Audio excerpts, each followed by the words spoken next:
Grabe, Merit, pinatunayan nga niya talaga. So, ano nga ba ito? So, bago natin ipagpatuloy ang ating paksa for today's video, kung bago ka pa lang sa aking channel, please subscribe po, like, and pakit na rin po natin guys ang notification bell upang ma-update po tayo tuwing ako po nag-upload sa mga viral and trending video.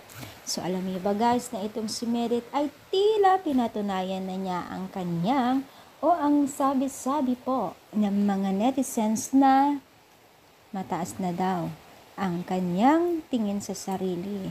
Dahil yun nga ay meron na siyang mga chance na mga pag-endorse at kung ano-ano pa.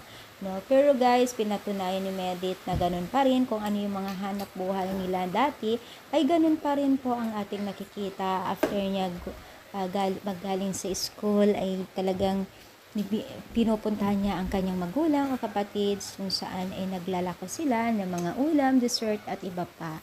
So parang bihasa na itong si Medit.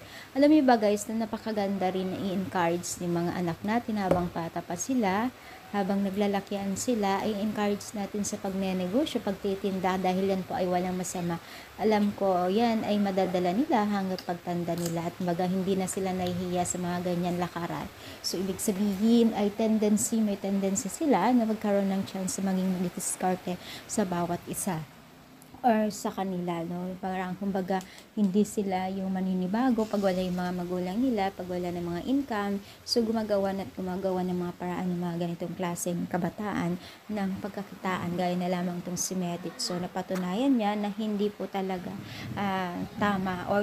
hindi tama yung mga hinala nila. So ano masasabi ninyo, i-comment down, palike po ang ating video. Thank you so much, more power, and syempre God bless.